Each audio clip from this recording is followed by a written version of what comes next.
안녕하세요. 여러분, 저 신경외과 정진영입니다. 오늘 여러분들께 말씀드릴 내용 주제는요, 치매에 관한 내용입니다. 여러분들 굉장히 많으신 분들이 궁금해하시고 걱정하시고 관심이 많은 치매에 관한 얘기를 제가 오늘 드려볼 거고요. 진료실에서 시간이 제한돼서 다 충분히 설명드리지 못할 때도 많은데 이 방송을 보시다가 궁금하신 것이 있으면 언제든지 저한테 질문을 보내주시면 제가 천천히 답을 드리도록 하겠습니다. 여러분들 그 고려 시대 왕들이 평균 수명이 42세라고 그래요. 네. 굉장히 젊은 나이에 왕이면 평균 백성들보다는 더 오래 사셨을 가능성이 많은데 고려 시대 왕들 평균 수명이 42세였고요. 조선 시대 왕들도 50세를 넘기지 못했네요. 47세였다고 합니다. 지금 뭐 저희들 수명 여러분들이 피부에 느끼시는 것처럼 너무나 우리가 오래 사는 시대가 됐잖아요. 우리나라 뭐 평균 수명이 83세, 2세 이게 올라간 지가 오래됐고 우리나라는 이제 전 세계에서 가장 장수하는 국가 중에 하나가 된 것은 뭐 명백합니다. 얼마 전에 제 진료실에 환자분이 오셨는데 남자분이셨어요. 95세시더라고요. 95세. 근데 너무 건강하시고 정신도 맑으시고 허리도 꼿꼿하시고 뭐 머리숱도 많으시고 저랑 대화를 하는데 95세라는 게 저도 믿어지지 않을 정도로 너무나 건강하시더라고요.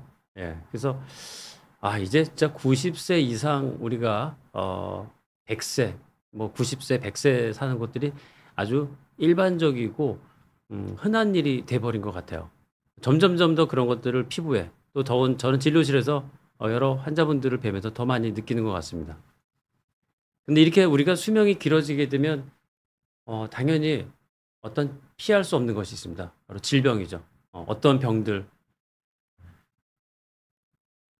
몇 년 전에 그 대한신경과학회에서 설문조사를 했습니다. 한국인 국민들한테 가장 중요하게 생각하는 장기가 어디냐라고 질문을 드렸는데 그 답이 첫 번째 답이 뇌였습니다. 뇌. 가장 많은 압도적으로 많으신 분들이 뇌를 선택을 하셨고요.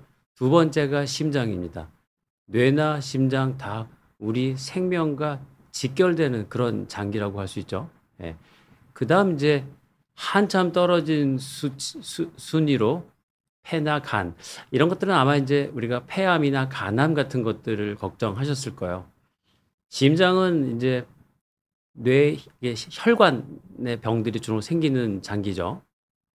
심혈관 질환이라고 우리가 말하는 심장마비, 뭐 심근경색증 이런 병들이 있는 거고요. 뇌는 혈관과 우리의 생각, 감정, 기억 모든 것들을 관여하는 인지 기능 플러스 혈관과도 관계되어 있습니다. 뇌혈관 질환이 굉장히 많고 또 치명적이기 때문에 국민들은 우리 모두 뇌에 대한 관심이나 걱정이 많을 수밖에 없는 것 같습니다. 진료실에 오시는 환자분들께서 가장 많이 말씀하시는 게 저한테 말씀하시는 게 그렇습니다. 가장 걸리고 싶지 않은 병이 치매라고 얘기해요. 치매만큼 걸리고 싶지 않다. 가장 걸리고 싶지 않은 것이 압도적인 1등이 바로 치매고요. 그다음에 두 번째가 뇌졸중인 것 같습니다. 치매랑 뇌졸중 오히려 의외로 물론 암이란 것이 굉장히 유병률이 높고 종류도 다양하긴 하지만 많은 환자분들이 저한테 얘기했어요. 아이 그래도 암은 내가 뭐 수술하거나 고치면 되고 아니면 암은 걸리면 죽으면 되는 거잖아. 근데 치매나 뇌졸중은 내 자식들한테 피해를 주는 거라서 그것만큼은 절대 걸리고 싶지 않다. 특히 치매는 기억력을 상실하면서 인간의 존엄성을 잃게 되는 병이죠. 그래서 모두 가장 치매를 걱정하시는 것 같습니다. 그럼 오늘 치매에 대한 얘기들을 나눠볼 텐데요. 치매 종류는 여러 가지가 있습니다. 하지만 대표적인 치매의 종류는 혈관성 치매하고 알츠하이머 치매 두 가지 예를 들 수가 있는데요. 그 중앙치매센터 국가기관에서 했던 그 통계를 보면 65세 이상 노인의 평균 치매 유병률이 한 10% 정도라고 얘기를 해요. 그러니까 우리가 65세 이상이 넘어가게 되면 지금 우리나라에서는 노인의 기준이 65세이고 최근 들어서 노인학회랑 정부에서 우리 노인의 기준을 65세가 아니라 70세나 75세로 바꿔야 한다는 움직임들이 많이 있는 상태이긴 한데요. 어쨌든 과거 기준에 65세 노인을 기준으로 했을 때 한 10명 중에 1명은 치매나 치매 유사 증상이 있다는 거죠. 굉장히 두려운 얘기가 아닐 수 없습니다. 내가 65세가 넘어가면 10명 중에 1명꼴로 치매가 걸린다는 것은 굉장히 두려운 얘기일 것입니다. 그래서 우리가 가장 두려워하는 병이 치매고 뇌를 가장 걱정하는 장기가 뇌인 것이 어쩔 수가 없는 거죠. 치매는 거의 우리가 한 70% 이상의 치매는 알츠하이머 병이라고 얘기하는 병이고요. 두 번째로 이제 한 10% 남짓 혈관성 치매가 두 번째로 많은, 그 다음으로 많은 치매의 원인이 됩니다. 다만 이 혈관성 치매와 알츠하이머 치매가 같이 섞여 있는 경우, 아주 칼같이 무자르듯이 기준을 딱 나눌 수가 없고 두 가지가 섞여 있는 경우도 상당히 있기 때문에 아무튼 대부분의 경우 알츠하이머 치매, 그리고 두 번째로 많은 것이 혈관성 치매라고 말씀드릴 수 있습니다. 그럼 우선 혈관성 치매부터 먼저 말씀드려 볼게요. 혈관성 치매란 건 결국 뇌혈관 질환으로 인해서 2차적으로 생긴 치매를 얘기하는 거예요. 그럼 우리가 말하는 뇌혈관 질환이라는 거는 크게 보면 혈관이 막히는 병이 있고 반대로 혈관이 터지는 병이 있습니다. 혈관이 막히는 병을 뇌경색이라고 하고요. 혈관이 터지는 병이 뇌출혈이죠. 그래서 뇌경색과 뇌출혈을 다 합해서 저희가 뇌졸중이라고 얘기를 해요. 근데 이제 이 뇌졸중이라는 게 이제 한자어이기 때문에 단어가 쉽사리 귀에 익숙하지가 않을 수 있는데요. 혈관이 막히는 뇌경색을 허혈성, 즉 피가 부족한 허혈성 뇌졸중이라고 하고요.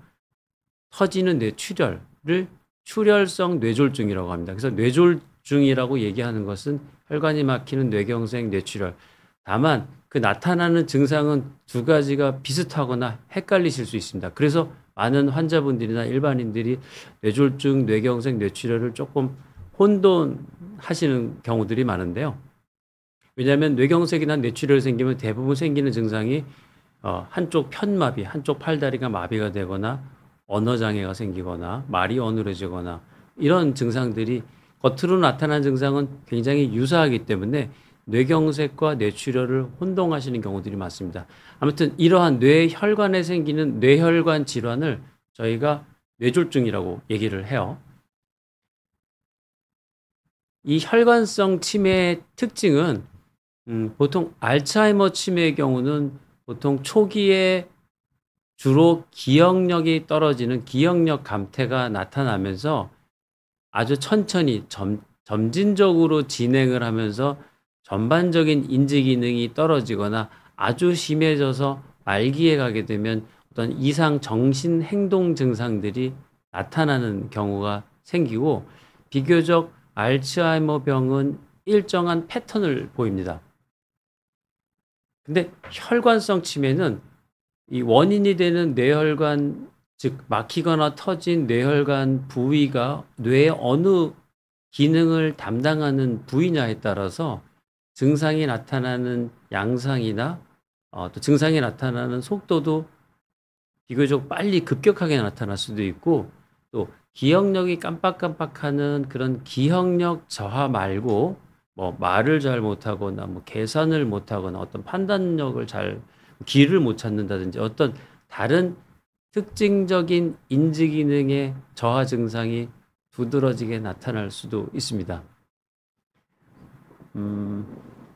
뇌혈관의 구조를 보게 되면요, 크게 우리 눈에 보이고 MRA라고 말하는 그 사진에서 보이는 굵은 대혈관이 있고, 이 눈으로 또 저희가 수술을 들어가서 봐도 육안상으로는 확인이 되지 않을 정도로 작은 미세혈관, 소혈관이 있습니다. 우리 혈관성 치매의 원인 중에 하나가 이런 백질 변성이라는 게 있어요. 여기 사진에서 보시면은 72세 남자분이신데 그냥 기억력이 떨어지시고 뇌 MRI를 찍어 보면 여기 보이시는 것처럼 이렇게 하얀 아 또 여기 군데군데 마치 모래알이나 자갈을 뿌려 놓은 것 같은 흰 점들을 볼 수가 있습니다. 이거를 저희가 백질 변성이라고 얘기를 합니다. 저런 백질 변성이 생기는 원인이 바로 아까 말씀드린 미세 혈관들의 혈액 순환이 감소해서 쉽게 말하면 저런 미세 혈관이 막힌 흔적이라고 볼 수가 있습니다. 저런 미세 혈관이 왜 막히게 되냐면 고혈압 같은 동맥경화증으로 인해서 혈류의 저항이 증가돼서 생기는 경우들이 대표적이고요. 두 번째로 우리가 혈액 속에 있는 미세한 혈전, 고지혈증이 있으면 피 속에 혈전이나 끈적끈적한 혈전 덩어리들이 떠다닐 수 있는 가능성이 높아지게 되는 거죠. 이런 미세한 혈전이나 동맥경화증으로 인해서 미세혈관이 막히게 되면 아까 보셨던 것처럼 하얗게 뇌세포가 죽은 듯한 그런 흔적들을 볼 수가 있습니다. 뇌에 생기는 점이라고 얘기를 하는 거죠. 물론 MRI에서 저런 백질 변성 소견이 있다고 다 질병이라고 얘기하는 건 아닙니다. 가끔 이제 환자분들이 그 MRI를 병원에서 타 병원에서 찍은 다음에 검사를 하시고 저한테 이제 가지고 오시는 분들이 있어요. 그래서 어느 병원에서 뇌 MRI를 찍었는데 흰 점들이 보이면서 뇌졸중이 몇 차례가 지나갔다고 얘기를 들었습니다. 너무 걱정돼서 왔습니다라고 오시는 분들을 종종 만나게 됩니다. MRI에서 이렇게 흰 점들이 몇 개 보인다고 다 그게 뇌졸중이 지나간 흔적이라고 우리가 의학적으로 얘기하지는 않습니다. 일종의 노화 현상에 노화 현상으로 인해서 발생할 수 있는 그런 현상으로 보는데요. 65세 이상이 되는 노년층에서는 8, 90%에서는 정도의 차이가 있죠. 저런 것들이 많으신 분들이 있고 아주 경미한 분들이 있는데 백질 변성이 발견된다고 발견되는 그런 현상이라고 말씀드릴 수 있습니다. 우리가 나이가 들면 노화 현상으로 인해서 흰머리도 생기고 주름살도 생기고 검버섯도 생기고 하는 것처럼 뇌에도 그런 퇴행성 변화, 노화로 인한 변화가 생기는 것이고 그런 변화 중에 대표적인 것이 저는 백질 변성이라고 할 수 있기 때문에 MRI에서 백질 변성 생긴 게 당장 치매가 오거나 뇌졸중이 오는 건 아니니까 너무 걱정하실 필요는 없어요.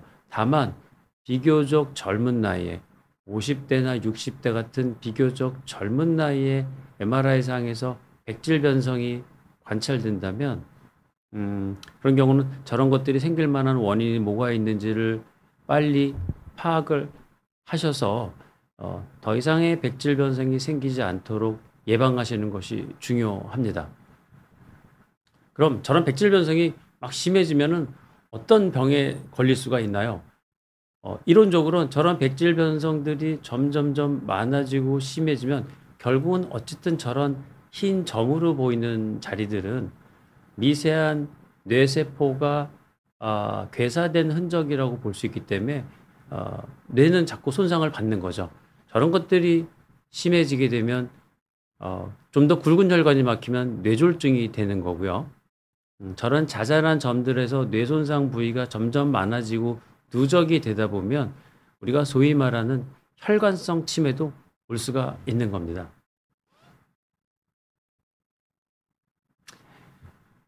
그러면 이제 또 환자분들이 제가 백질 변성에 대해서 조금 설명을 드리면 막 걱정을 하시면서 그러면 이제 어떻게 무슨 약을 먹어야 저게 빨리 좋아지나요? 어떻게 하면 저게 좋아질 수 있나라고 또 많이 저한테 질문들을 하시는데요. 사실 저렇게 한번 생긴 백질 변성 소견은 다시 돌아가지는 않습니다. 우리가 얼굴에 한번 생긴 검버섯이 레이저로 지울 수는 있지만 생긴 검버섯을 원래대로 돌이킬 수는 없는 거고요. 우리가 노화를 생긴 주름을 우리가 인위적으로 필 수는 있지만 주름이 다시 없던 젊은 피부로 돌아갈 수는 없는 것처럼 뇌에 한번 생긴 백질 변성도 좋아지지는 않기 때문에 만약에 저런 백질 변성이 발견됐다면 더 이상의 저런 백질 변성이 진행되지 않도록 주의하시는 것이 더 중요합니다. 어, 여기 있는 제 환자 예를 한번 들어볼게요. 이 환자분은 55세입니다. 50대 중반이니까 굉장히 젊은 나이시죠. 근데 이분이 병원에 좌측 편마비 그리고 하고 기억력이 떨어지는 인지기능 저하를 주소로 오셨는데 여기 MRI 왼쪽에 보이는 이렇게 하얀 점이 바로 급성 뇌경색이 온 자리예요. 즉 제가 아까 말한 혈관성 치매의 원인이 되는 뇌졸중 중에서도 혈관이 막히는 뇌경색이 생기신 거죠. 급성 뇌경색이 생기셨고 환자는 기저질환으로 고혈압을 앓고 있으셨고 고혈압도 있고 이러시면 금연을 하셨어야 될 텐데 하루에 한 갑 이상씩 담배를 피우시던 흡연자셨어요. 어느 날 뇌경색이 오셨고 MRI를 찍어보면 이번에 새로 생긴 급성 뇌경색 말고 과거에 지나간 여기 까맣게 보이는 점들은 아까 보였던 흰 점, 백질 변성이라고 말하는 부위하고 조금 다르죠. 저렇게 까맣게 보이는 점들은 뇌졸중이 지나간 흔적이라고 할 수 있습니다. 즉 본인도 모르게 여러 번 미니 뇌졸중이라고 얘기하죠. 경미한 뇌졸중이 지나간 흔적들이 보이고 글쎄요. 우리가 권투로 비교하자면 한 번에 큰 카운터 펀치를 맞은 게 아니라 여러 번 잽을 맞은 거죠. 잔 주먹들을 맞고 점점 이제 무너져 가고 있는 겁니다. 그러다가 급성 뇌경색이 한번 꽝 오신 거고요. 환자의 상태는 나이 55세라는 젊은 나이에 비해서 기억력, 인지기능 이런 전반적인 기능들이 많이 떨어져 있었습니다. 저희가 이제 이렇게 까맣게 보이는 점을 바로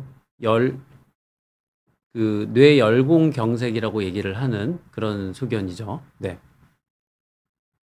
그러면 백질 변성이나 혈관성 치매를 예방하려면 어떻게 해야 될까요? 일단 이런 의심 증상이 있거나 할 경우에는 지체하지 않으시고 정확한 진단을 받으시는 것이 중요합니다. 진단을 받으려면 어떤 검사가 필요할까요? 우선 뇌졸중이 생긴 건 아닌지, 뇌졸중이 지나간 자리는 없는지, 이 인지기능을 떨어뜨릴 만한 다른 원인이 없는지에 대한 영상검사, 뇌를 사진을 찍어보는 거죠. 근데 엑스레이를 찍으면 뼈밖에 볼 수는 없기 때문에 뇌의 상태를 볼 수는 없고요. CT로도 뇌 속을 우리가 확인해 볼 수는 있지만 우리가 CT로 확인할 수 있는 건 출혈하고 석회화된 정도입니다. 그래서 뇌의 정확한 저런 미니 뇌졸중이 지나간 흔적이라든지 뇌가 얼마나 위축된 소견 여러 가지 뇌에 많은 정보를 얻기에는 CT로는 특히 치매를 진단하는 데 있어서는 부족한 부분이 많기 때문에 결국은 뇌 자기공명 촬영이라고 말하는 MRI 검사가 필요해요. 요즘은 이제 많은 정보들을 얻으면서 환자분들이 제가 머리 MRI를 찍어보시는 것이 좋겠습니다 말씀드리면 거의 10중 8구는 그러면 저는 MRI를 찍어야 되나요? MRA를 찍어야 되나요? 라고 여쭤보십니다. 우선 답부터 말씀드리면 MRI, MRA 두 개 다 찍으셔야 되는 거고요. 뇌를 찍는다는 거는 뇌도 봐야 되고 뇌혈관도 반드시 확인해 보셔야 되기 때문에 MRI, MRA는 그냥 같은 세트 같은 거라고 생각하시는 것이 좋아요. MRI로 확인할 수 있는 거는 이제 뇌 조직 자체를 보는 겁니다. 뇌 조직에 생기는 병, 뇌 종양이라든지 뇌 경색, 뇌가 얼마나 쪼그라들고 위축되었는지 이런 소견들을 볼 수 있는 거고요. MRA는 여기서 A라는 건 엔지오그라피, 혈관 조영수를 얘기를 합니다. 그래서 뇌의 혈관의 구조를 보는 거죠. 뇌졸중이 생길 수 있는 뇌혈관의 병이라는 거는 뇌혈관이 좁아지고 막히는 뇌경색을 일으키는 뇌혈관 협착이 있을 수 있고요. 또 반대로 뇌출혈을 유발할 수 있는 혈관이 부풀어져 있는 뇌동맥류 같은 병이 있을 수가 있겠죠. 그래서 이런 혈관성 치매가 의심되거나 하는 경우에 반드시 기본적으로 하셔야 되는 거는 뇌 MRI랑 MRA를 찍어서 구조적으로 뇌 자체에 어떤 이상이 없는지를 확인하시는 것이 중요합니다.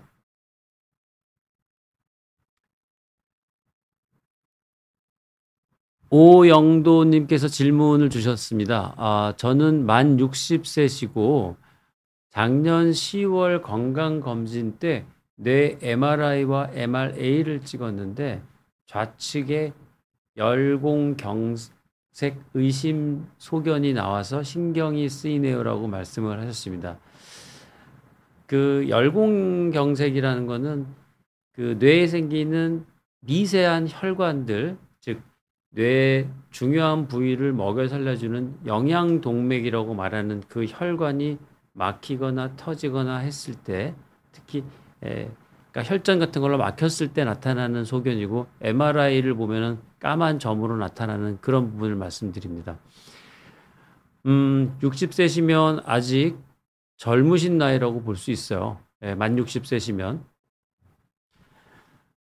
그래도 저 질문 주신 오영도님께서는 다행이신 게, 보통 환자분들이 건강검진을 해서 뇌에 대한 사진을 찍게 되면 MRI와 MRA 둘 중에서 한 가지만 찍을 때가 대부분입니다. 제가 이제 환자분들하고 이제 제 진료실에 오시는 분들께 그럼 머리 검사를 해보신 적이 있습니까? 라고 제가 이제 질문을 드리면 제가 작년에 건강검진 때 뭐 MRI인지 A인지 뭐 찍었는데 이상 없다는 얘기를 들었습니다. 그런데 뭐 머리가 아파서 왔습니다. 이렇게 말씀하시는 분들이 굉장히 많으세요. 그래서 그렇다면 그 찍으셨다는 그 영상을 다시 한번 가지고 다시 오셔서 다시 한번 상담을 해보도록 하는 게 좋겠습니다라고 말씀드려서, 환자분들이 건강검진 때 찍은 MRI나 MRA를 가지고 오신 걸 보면 거의 90% 이상은 MRI나 MRA 둘 중에 하나만 찍으신 경우들이 대부분이에요. 환자분들은 그게 MRI인지 A인지까지 정확하게 구별하시지 못하거나 신경 쓰이시지 않은 분들이 많기 때문에 그냥 큰 통 속에 들어가서 소리 나는 데서 비싼 검사를 했다, 근데 뇌에는 이상이 없었다고 알고 계시는 분들이 많은데요. 질문 주신 오영도님은 MRI, MRA를 두 개를 다 찍으신 거를 정확하게 기억하신 것 같습니다. MRA상에서 혈관이 협착되거나 좁아지거나 했던 소견은 아마 나오지 않은 것으로 예상이 돼서 굵은 대혈관들은 이상이 없으실 텐데 미세혈관 관리에 대해서 신경을 쓰셔야 될 것 같습니다. 그러면 어떤 걸 신경 쓰셔야 될지 제가 말씀드릴게요.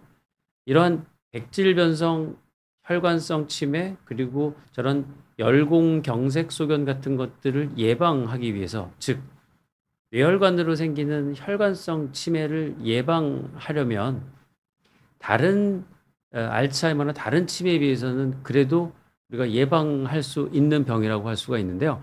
첫 번째는 또 위험 인자 관리가 중요해요. 뇌졸중의 위험 인자라는 거는 이제 뭐 많은 국민들이 거의 다 아십니다. 첫 번째 가장 중요한 고혈압, 당뇨, 고지혈증, 그리고 심장의 부정맥 같은 심혈관 질환들, 이런 것들이 바로 뇌졸중의 위험 인자라고 할 수가 있습니다. 특히 고혈압 같은 경우는 굉장히 철저하게 혈압을 낮게 유지하시는 것이 좋아요. 어느 정도 전까지는 사실 우리 의학계에도 과연 고혈압을 어느 단계까지 조절하는 것이 가장 좋은가에 대해서 계속 연구가 이루어지고, 가장 최근의 연구의 결과를 따르면 혈압은 그냥 140 이하 고혈압이 없는 정도로만 유지하는 경우와 혈압을 120 이하로 철저히 낮춰서 유지했던 경우의 두 가지 환자군을 분석해 보니까 철저하게 낮춘 분들이 뇌졸중이나 심근경색증 발생이 훨씬 적었다는 논문들이 최근 들어서 연구 결과들이 많이 나오고 있습니다. 즉 고혈압을 관리하시는 게 굉장히 중요하고요. 이런 생활 습관 관리도 중요합니다. 금연, 담배는 이제 피우기가 힘든 세상이 됐죠. 반드시 금연하셔야 되는 게 혈관을 위해서 중요하고요. 아, 적당한 음주, 그리고 무엇보다 뇌혈관을 좋게 해주는 유산소 운동, 채식 위주의 식물성 음식, 이런 것들이 예, 우리가 할 수 있는 생활 습관 관리라고 할 수가 있습니다.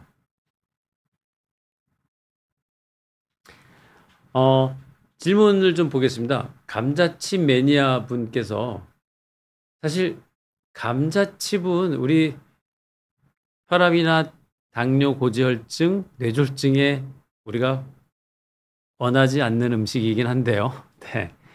어, 70대 아버님께서 6개월 전에 뇌경색으로 쓰러지신 뒤에 혈관성 치매가 왔습니다. 처음에는 팔다리 움직이는 것도 불편하시고 발음도 좀 어눌하셨는데 지금은 조금 나아지셨는데 기억력이 너무 떨어지세요. 그래서 병원에서 아리셉트라는 약을 처방받으셔서 알고 보니까 이게 알츠하이머 때 쓰는 약입니다. 혈관성 치매에도 효과가 있나요? 라고 질문을 주셨어요. 맞습니다. 아까 제가 처음에 설명드린 것처럼 혈관성 치매와 알츠하이머 치매 두 가지가 같이 혼재되어 있는 경우들도 상당히 많습니다.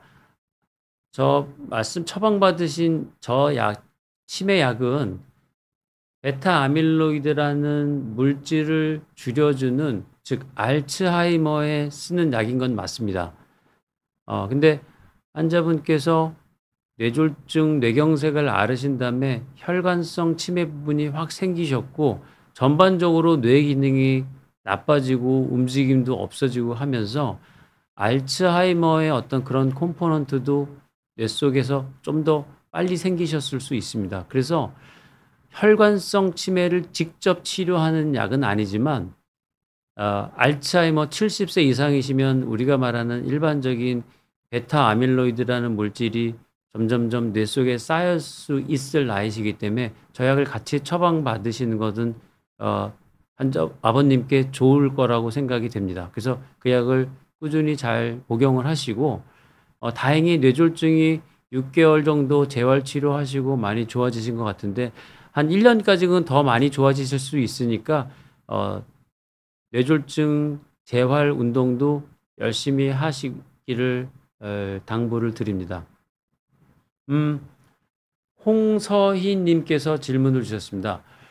안녕하세요. 원장님, 20대인데 백질 변성이 왔다는 진단을 받았습니다. 괜찮을까요? 어떻게 관리할까요?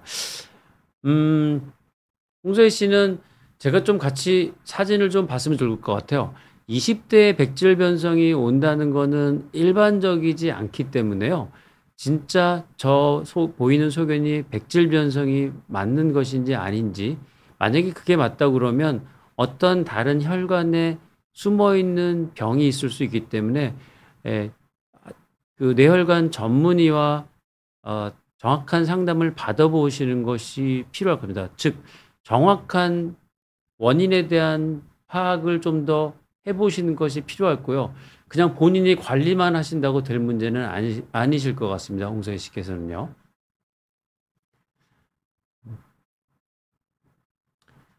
질문 한 분 더 받아보겠습니다. 왕구이님께서 질문, 30대 중반인데 친구가 한 달 전에 갑작스런 안면마비가 생겨서 응급실에서 MRI를 찍었는데 이상이 없었다고 하는데요. 지금 많이 좋아졌다. 근데 건강검진을 하는데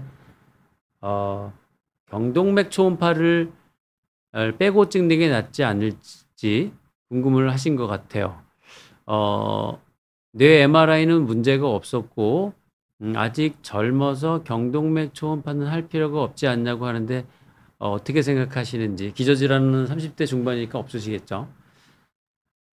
우리가 이제 그 구안와사라고 우리 한방에서 얘기하는 입이 갑자기 마비가 되고 돌아가는 이런 심한 경우는 눈이 안 감기기도 하고요. 갑자기 급작스럽게 저렇게 젊으신 분들이 자고 났더니 갑자기 아침에 안면마비가 생기고 양치질하거나 물을 마시니까 침이 흐르고 이런 증상들이 생길 수가 있습니다. 굉장히 당황스럽죠. 그러면 당연히 이거 뇌졸중이 아닌지 걱정스러우셔서 응급실을 통해서 MRI를 찍으셨다고 하는데 아마 그 친구분이 찍으신 응급실에서 찍은 MRI는 우리가 MRI 중에서도 확산 영상이라고 그래서 뇌경색, 급성 뇌경색이 왔는지 여부를 판단하는 MRI일 가능성이 굉장히 높습니다. 거의 대부분 그렇다고 볼 수 있는데요. 아마 응급실에서 찍는 MRI가 뇌의 전반적인 뇌 상태를 다 찍고 뇌혈관도 다 보는 MRA까지를 다 찍는 경우들은 응급실이라는 시간이 제한된 특성 때문에 거의 없기 때문에 그 응급실에서 찍은 MRI에서 이상이 없었다는 것은 급성 뇌경색 정도는 아니라는 것만 확인된 거지 뇌에 아무런 병이 없다는 것이 증명됐다고 보기는 어려울 수 있습니다. 그래서 뇌 MRI를 찍으신 MRI를 다른 전문가와 한번 더 상의하셔서 추가적으로 찍을 필요는 없는지를 확인하시는 것이 필요하고요. 30대 중반이면 경동맥 초음파는 물론 필요 없는 경우들이 많기는 많습니다. 아무래도 경동맥에 동맥경화증이 생기는 거는 50대, 60대, 70대 이후에서 심해지기 때문에 30대 중반에서는 검사하실 필요가 없을 경우도 있는데요. 대신 안면마비가 있으면 생길 수 있는 모든 혈관을 보기 때문에 꼭 무조건 좋다 안 좋다 말하기는 어렵고요. 전문의와 상의해 보시는 것이 좋을 것 같습니다. 마지막 질문 한번 더 받아볼게요. 김숙자님께서 남편이 백질 변성 2단계라고 합니다. 어떤 의미인가요? 치매를 조심해야 할까요? 남편분 나이가 정확하게 몇 세이신지는 밝혀주지 않으셨는데요. 만약에 60세 정도라고 한다면 백질 변성 2단계가 꼭 심각하게 걱정을 해야 되거나 뇌 상태가 많이 안 좋다는 걸 얘기하지는 않습니다. 다만 다른 뇌 상태나 뇌혈관의 상태, 뇌에 얼마나 위축된 정도 이런 것들을 종합적으로 판단을 해서 치매나 뇌졸중에 대해서 우리가 예측을 해볼 수 있을 것 같아요. 지금까지는 제가 혈관성 치매, 뇌혈관에 대한 치매를 말씀을 드렸고요. 지금 말씀드린 건 가장 많은 알츠하이머 치매에 대해서 설명을 드릴게요. 우리가 그냥 치매다라고 얘기하는 병은 그냥 알츠하이머의 같은 말이라고 생각하셔도 될 정도로 우리가 일반적으로 보는 치매는 알츠하이머 병을 이야기합니다. 알츠하이머란 병의 원인은 베타 아밀로이드라는 독성 단백질, 뇌에 나쁜 독성 찌꺼기가 뇌세포에 점점 침착되고 쌓이는 겁니다. 이게 왜 베타 아밀로이드가 쌓이고 생기고 뇌에 쌓이는지 또 어떤 사람한테 더 많이 쌓이는지는 사실 아직까지는 명확히 밝혀지지는 않았는데요. 어쨌든 뇌에 생기는 이런 베타 아밀로이드라는 독성 물질로 인해서 점점 뇌세포가 죽고 사멸하고 우리가 뉴런이라고 말하는 신경세포가 죽게 되는 거예요. 그렇기 때문에 이 뉴런과 뉴런 신경세포가 연결해주는 연결고리 이 거미줄처럼 생기는 연결고리 끈도 끊어지게 되면서 점점 기억이 깜빡깜빡하고 인지기능이 떨어지는 증상들이 생기게 됩니다. 이 알츠하이머하고 혈관성 치매의 차이를 다시 한번 구별해 보면요. 알츠하이머는 주로 70세 이상 고령이 되면서 많이 생기고요. 80대에서 점점 나이가 많아질수록 생깁니다. 혈관성 치매는 아까 전에 제가 보여드린 제 환자 케이스처럼 한 50대나 또는 60, 70대 비교적 젊은 나이에 생기실 수가 있고요. 알츠하이머 병은 여성한테 좀 많습니다. 그리고 혈관성 치매는 좀 남성에게 많은 그런 경향을 보이고요. 알츠하이머 치매는 아까 말씀드린 것처럼 전반적으로 뇌세포가 죽어가면서 천천히 진행하는데 혈관성 치매는 증상이 비교적 급작스럽게 아까 전에 질문 주셨던 아버님이 70대에 뇌경색을 앓으셨고 갑자기 기억력이나 인지기능이 떨어지셨다고 말하는 것처럼 급속하게 발병하면서 증상이 악화되는 그런 양상을 보일 수가 있고요. 치매의 어떤 성질이 알츠하이머 병은 전반적인 뇌 기능의 능력이나 기억력이 떨어지고 혈관성 치매는 어떤 부분적인 언어 능력이라든지 계산 능력이라든지 어떤 뭐 판단 능력 이런 부분이 떨어지는 경우가 생길 수가 있습니다. 알츠하이머병이 아주 진행이 심하게 돼서 우리가 말하는 아주 말기까지 가게 되면 여러분들 뭐 우리가 막 드라마 같은 데서도 많이 보죠. 막 며느리한테 네가 나한테 밥을 언제 줬다고 그러니 뭐 왜 아침밥을 안 주니 이러기도 하고 막 돈을 숨기기도 하고 누가 내 돈을 훔쳐갔다고 말하기도 하고 이런 도둑 망상이라고 얘기하는 이런 정신 장애 증상들이 생기고 행동 장애도 유발될 수가 있습니다.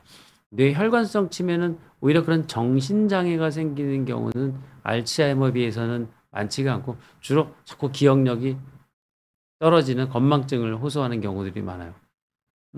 이 경우도 지금 제가 케이스를 보고 있습니다. 제 80세시고 저한테 진료실에 오셨던 환자분인데요. 기억력, 인지기능이 많이 떨어지시고 아까 말씀드린 그런 이상 행동 증상, 뭔가 자꾸 의심을 하고 간병인을 의심하고 뭔가를 자꾸 물건을 모아서 몰래 숨겨놓고 물건을 모으다 보면 몰래 다른 사람 물건도 슬쩍슬쩍 하는 경우도 생기는 그런 도벽 물건 수집 같은 이상 행동 증상이 있으셨던 분이에요. MRI를 찍어보면 어떤 혈관성 치매 그런 흔적들은 전혀 보이지는 않으셨는데 제가 뇌 기능, 인지 기능, 기억력을 담당하는 뇌의 해마라는 부위가 있는데요. MRI 상에서 저렇게 인공지능을 통해서 그 부위별로 점검을 해보면 특히 해마 부위가 심하게 위축이 되어 있는 전형적인 알츠하이머, 상당히 진행된 알츠하이머의 전형적인 케이스였던 경우였습니다. 네, 사실 이렇게 이미 저런 증상까지 생긴 경우에는 저희가 약물 치료를 해도 증상이 그렇게 드라마틱하게 호전되지는 않고 그냥 더 진행되는 것을 조금 늦출 수밖에 없는 상황이기 때문에 이런 경우가 굉장히 치료가 어려운 상황이라고 할 수가 있습니다. 좀 더 빨리 병원에 오셨어야 하는 것이 맞는 거고요. 즉 저런 병이 생기는 알츠하이머의 원인인 그 베타 아밀로이드라는 뇌 독소는 실제로 저희가 연구를 해보면 치매 증상이 발현되기 10년 전부터 뇌에 축적이 된다고 합니다. 즉 뇌는 이미 치매를 유발할 수 있는 알츠하이머 치매를 일으키는 나쁜 찌꺼기 단백질이 뇌에 자꾸 쌓이게 되고요. 이것들이 점점 쌓여서 모이게 되면서 뇌세포가 많이 망가지게 되면 이제 치매 증상들이 나타나기 시작하는데 그 기간이 한 10년 가까이 걸린다고 나온 연구 결과죠. 즉 저희들이 치매가 우리가 무증상 단계가 있고요. 자꾸만 건망증이 깜빡깜빡하는 단계가 있습니다. 예, 모두 갑자기 냉장고에 뭘 열러 갔다가 내가 냉장고에 뭘 찾으러 왔지? 이러기도 하고요. 처음에는 냉장고에 음식을 찾으러 갔다가 갑자기 옆에 있는 베란다 문을 열기도 하면서 내가 지금 왜 이 베란다 문을 열고 있지? 이렇게 말씀하시는 분도 계시고요. 자꾸만 단어가 생각이 안 나고 사람 이름이 생각이 안 나고 명사 이런 것들이 자꾸 생각이 그게 뭐지 하고 입을 뱅뱅 도는 그런 명사가 자꾸 생각이 안 나는 건망증 단계가 있습니다. 이 건망증 단계가 과연 자연스럽게 우리가 나이 들면서 생기는 노화로 인해서 생기는 자연스러운 건망증인지 아니면 알츠하이머 이런 치매 전조 증상인지는 건망증 단계에서는 구별할 수 있는 방법이 없습니다. 이때 우리가 정확하게 진단을 해서 이 단계에서 우리가 그 베타 아밀로이드라는 물질이 몸에 얼마나 쌓이는지 우리가 혈액 검사 등을 통해서 알 수가 있어요. 그래서 그 베타 아밀로이드의 수치가 정상 수치거나 낮게 측정이 되면 그거는 그냥 우리가 일반적으로 나이 들면서 생기는 자연스러운 노화 현상으로 인한 건망증이구나라고 우리가 조금 안심할 수 있는 거고요. 근데 피 검사를 했는데 베타 아밀로이드 수치가 굉장히 높게 나타났다 하면 알츠하이머의 전조 증상일 수 있으니까 적극적인 치료가 필요합니다. 즉 이미 아까 전에 제가 조금 전에 보여드렸던 그런 환자 경우처럼 막 이미 막 도벽 증상까지 생기고 이상 증상까지 생기는 3기, 4기로 진행된 치매는 돌이키기가 어렵기 때문에 그 중증 치매로 가기 전에 조기에 치료하는 것이 답이라고 할 수가 있고요. 이때 베타 아밀로이드 수치가 높은 수치로 나오게 되면 베타 아밀로이드를 낮춰주는 약물 치료를 시작하게 돼요. 즉 조기에 치료에 개입을 하는 거죠. 그렇다면 건망증 단계에서 알츠하이머로 진행되는 것을 상당히 늦추거나 중단시킬 수 있기 때문에 치매로 가는 것을 예방하는 것이 현재 의학으로 나와 있는 가장 최선의 방법이라고 할 수가 있습니다. 그러면 이러한 치매를 조기 진단하기 위해서는 어떤 검사를 해야 되냐? 오늘 제가 말씀드린 거에 가장 중요한 게 바로 이 슬라이드 안에 들어있는데요. 첫 번째는 그냥 뇌 인지 기능 검사입니다. 기억력 검사고 그냥 우리 설문지에 묻고 답하고 하는 정도의 기억력을 테스트하는 그런 정도의 인지 기능 검사가 있고 보건소 같은 데서 이런 검사들을 연세가 드시는 분들한테는 진행하기도 해요. 병원에 와서 하시기도 하고요. 물론 그렇게 한 15분, 20분 정도 간략하게 볼 수 있는 인지 기능 검사도 있고 거기에서 조금 치매가 의심되는 상황이 판단되면 한 2-3시간 정도 걸리는 굉장히 정밀 인지 기능 검사를 하는 경우도 있습니다. 아무튼 어느 경우든지 기본적인 인지 기능 검사를 하시는 것이 필요하고요. 그 다음에 말씀드린 것이 영상 검사입니다. 뇌 쪽에 이 기억력이나 인지 기능을 떨어뜨릴 만한 병이 있는지 없는지를 확인하는 것이, 즉 뇌가 얼마나 위축이 되고 쪼그라들었는지, 이게 혈관성 치매는 아닌지, 뇌 기억력을 떨어뜨릴 만한 다른 병은 없는지에 대해서 확인하는 것이 가장 기본이 되어야 되겠고요. 그 다음에 조금 전에 치매를 조기에 우리가 진단하기 위해서 베타 아밀로이드를 검사합니다. 베타 아밀로이드를 검사하는 방법은 펫 스캔 같은 것을 찍어서 하기도 하고, 척수액을 뽑아서 검사도 하는데, 이 두 가지 모든 것이 조금 환자한테는 위험하거나 힘들 수 있는 검사라서 그냥 우리가 일반적인 혈액 검사, 정맥에서 피를 뿜는 혈액 검사로도 몸에 있는 아밀로이드 수치를 저희들이 측정할 수 있기 때문에 비교적 간단하게 병원에서 피 한 번 채취하는 걸로 아밀로이드나 치매 유전자에 대한 위험성이 많은지 유전자 검사 이런 것들을 할 수가 있고요. 호르몬 같은 것들이 안 좋아서 예를 들면 갑상선 호르몬 같은 것들이 많이 떨어져 있는 갑상선 저하증 같은 경우에 마치 무기력하고 이렇게 반응이 느려지는 치매 같은 양상으로 나타날 수 있기 때문에 기본적인 혈액 검사, 호르몬 검사를 포함한 저런 혈액 검사, 이 세 가지가 기본적으로 치매 조기 진단 검사라고 말씀드릴 수가 있습니다. 굉장히 중요한 거고요. 어느 정도 나이대가 되시거나 내가 조금 기억력이 깜빡깜빡하는 것이 좀 심해진다고 느껴지시면 이 검사는 한번 해보시는 것을 꼭 권유를 드립니다.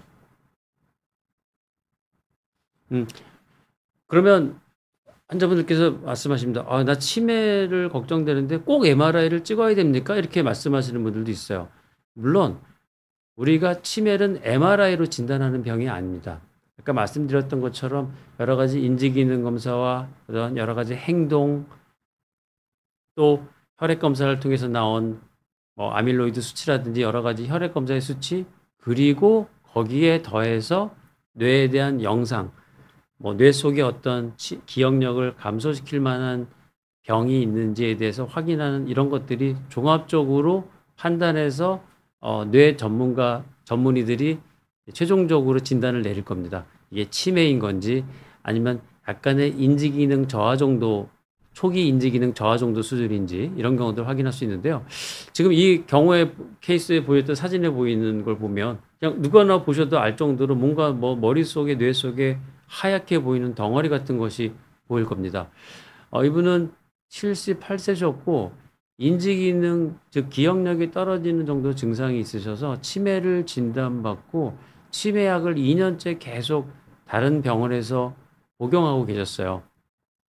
이분은 그냥 치매약만 드셨고 인지 기능 검사만 하고 뇌에 대한 영상 검사, MRI 같은 이미지를 찍지를 않으셨던 분입니다.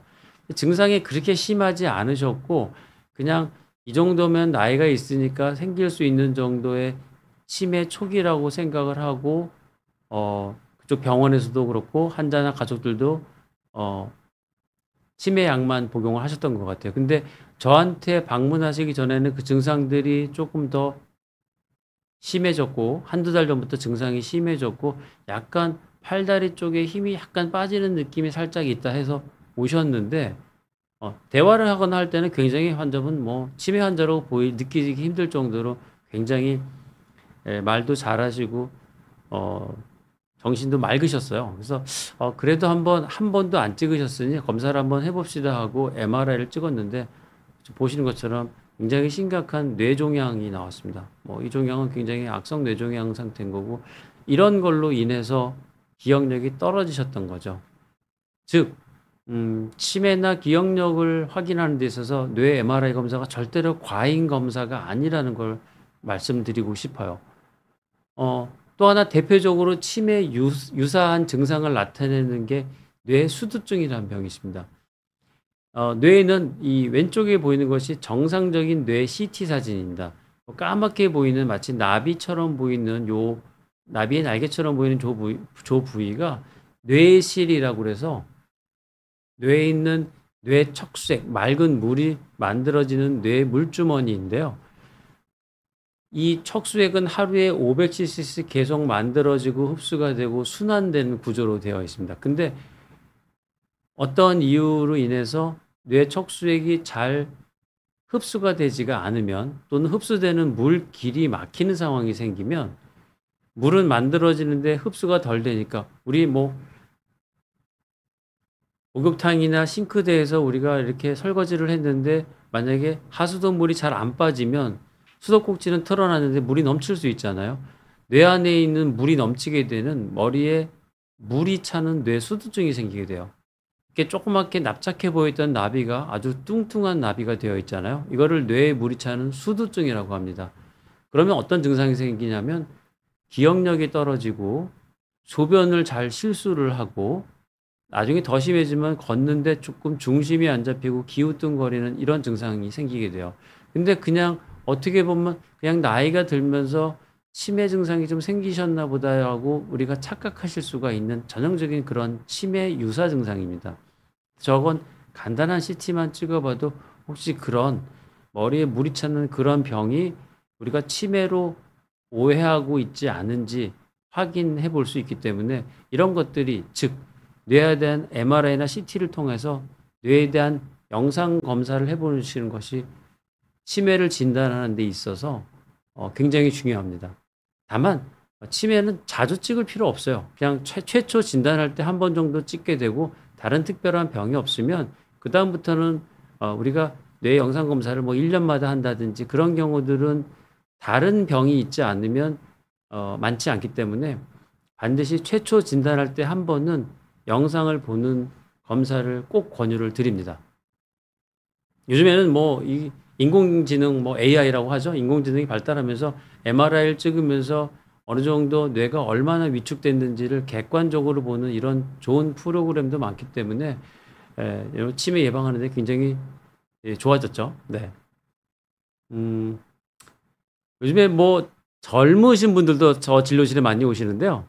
저도 마치 치매처럼 자꾸 기억이 깜빡깜빡한다 이런 호소하시는 분들이 많아요. 그래서 젊은이의 알츠하이머다 그래서 마치 그냥 신조어입니다. 의학 용어는 아닌데 영츠하이머라고 그래서 젊은이인데 생각보다 너무 기억이 깜빡깜빡한다 하시는 분들이 굉장히 많으신 것 같아요. 그러면 나도 치매가 걱정됩니다 하고 오시는 30대, 40대 분들까지 있으시거든요. 이런 분들은 대부분 저희들이 이제 브레인 포그라고 얘기할 수 있어요. 브레인 포그라는 건 말 그대로 이것도 의학 용어는 아니지만 뇌 속에 안개 낀 것 같은 집중력이 떨어지고 기억력이 떨어지는 증상. 머리가 좀 멍하고 맑지가 않고 항상 띵하고 특정 단어가 잘 생각이 안 나고 기억이 자꾸 깜빡깜빡하고 뭐 공부를 하거나 또는 회사에서 업무를 하는데 집중력이 떨어진다. 뭐 이런 증상들. 심한 경우는 말도 잘 빨리 안 나오는 것 같아요. 이렇게 말씀하시는 분들 이게 전형적인 브레인 포그 증상이고요. 이 브레인 포그의 원인은 물론 치매 초기 증상일 수도 있지만 젊으신 분들한테는 대부분 조절되지 않았던 고혈압, 자율신경 부전, 어떤 면역이나 아까 제가 말씀드린 호르몬 시스템의 어떤 변화, 그리고 뭐 누구나 피해갈 수 없죠. 스트레스나 수면 장애, 그리고 롱 코비드라고 그래서 우리나라 코로나 감염의 후유증으로도 이런 브레인 포그의 원인이라고 할 수가 있고요. 이런 브레인 포그의 원인을 찾기 위해서 뭐 자율신경 검사를 하기도 하고 호르몬 검사를 하기도 할 수 있습니다. 결국은 이런 브레인 포그가 진단되게 되면 병원에서 이제 환자분께 위해서 해드릴 수 있는 거는 어떤 인지 기능이 떨어졌으면 그거에 대한 인지 기능 개선을 해줄 수 있는 약을 처방하거나 자율신경이 문제가 생겼으면 자율신경을 치료를 하고요. 만약에 호르몬이 어떤 호르몬이 부족하거나 너무 과잉이면 그 호르몬을 조절하는 약을 쓸 수 있을 겁니다. 그 다음에 환자 본인이 하셔야 되는 것들이 이제 스트레스 관리, 충분한 수면, 또 스마트폰 중독 이런 것들이 굉장히 중요하죠. 그리고 유산소 운동하시는 것이 권해드리고요. 마지막으로 여러분들께 그냥 치매 없이 우리가 100세 사는 생활 습관에 대해서 말씀을 드릴게요. 우선 기본적으로 정확한 진단은 필요하고요. 내가 생활 속에서 내가 할 수 있는 이것들. 첫 번째, 뇌를 자극하는 일, 뭐 독서. 막 너무 TV나 뭐 이런 스마트폰 이런 것만 보지 마시고 책을 눈으로 되는 책을 읽고 또 소리내서 중얼중얼 말하기도 하고 뭐 외국어 공부 어떤 입시나 뭐 어디 취직하기 위함이 아니라 나이가 드신 분들도 취미로 외국어도 배우고 노래도 배우고 손글씨 쓰는 것이 굉장히 뇌를 종합적으로 반응시킬 수 있기 때문에 이런 것들이 제가 권해드리는 뇌를 자극하는 일이고요. 하루 7시간 이상의 충분한 수면은 무엇보다 중요합니다. 만약에 나이가 들으신 분들 중에서 수면 장애가 있으신 분들은 반드시 수면 장애를 치료해야 치매로 가는 것들을 예방할 수가 있는 가장 중요한 부분 중에 하나라고 할 수가 있습니다. 그다음 이제 뭐 스트레스를 관리하는 자기의 취미라든지 이런 것들을 가지시고 그런 취미가 뭐 술을 마시거나 담배 피우시거나 이러면 안 되겠죠. 과도한 음주를 피하시고 카페인도 수면에 영향을 줄 수 있기 때문에 피하시고요. 우리가 일주일에 3번 이상 30분 이상의 유산소 운동, 심장이 두근두근하고 땀이 약간 날 정도의 운동을 하시면 뇌 혈액순환이 좋아지면서 베타 아밀로이드 같은 물질들을 씻어낼 수가 있고요. 동물성 식단보다는 식물성 식단, 그리고 마지막으로 스마트폰 너무 오래 보시는 거 줄이는 것, 이런 것들이 7가지 정도가 제가 꼭 여러분들께 권해드리고 싶은 치매를 예방할 수 있는 뇌 건강을 좋게 할 수 있는 생활 습관이라고 할 수가 있습니다. 네, 오늘 여기까지 말씀드렸고요. 다음에 또 기회가 있으면 여러분들과 또 좋은 얘기 나눠보도록 하겠습니다. 지금까지 말씀드린 참포도나무병원 신경외과 정진영이었습니다. 감사합니다.